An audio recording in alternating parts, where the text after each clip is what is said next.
It may be crumbling at the seams, but hundreds of people call Florence House home.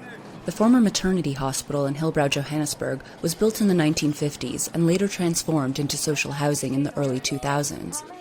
In the past 5 years, though, the trust that owned and managed the building disbanded, leaving a void of responsibility.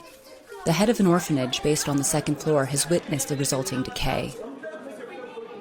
So people around, they started just to manage themselves.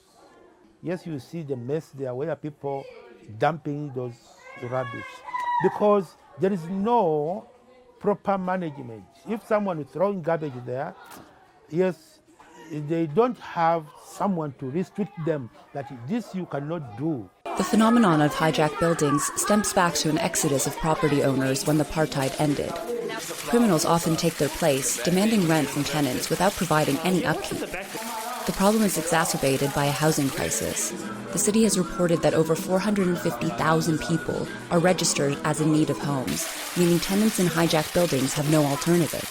To us, the solution is for the local authority to get involved, actually take over the building itself as the municipality, maintain the building, and then make sure that it subsidizes. Because at the end of the day, the duty to house people, the duty to accommodate people rests with the municipality. Officials have vowed to tackle the issue. Last year, the city reported that over 1,100 instances of what are known as problem properties were investigated, but only 16% of hijacking cases were resolved. 2 university students have decided to take matters into their own hands after seeing the appalling conditions while delivering food parcels to the orphanage. They established the cooperative, the People SA, to clean up Florence House.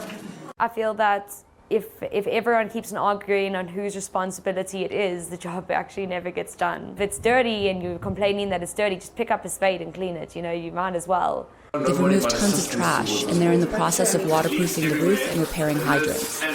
They don't, however, intend for their work to be a permanent solution. Our goal is to make this livable and to ensure that the building can survive until the state or anybody decides what to do with this building. So our goal is to do the structural work that is on all those areas that are damaged. Keeping the building standing will prevent tenants from facing homelessness, but whether a cleanup and repairs will be enough to save Florence House in the long run remains to be seen. Linda Giftash for VOA News, Johannesburg.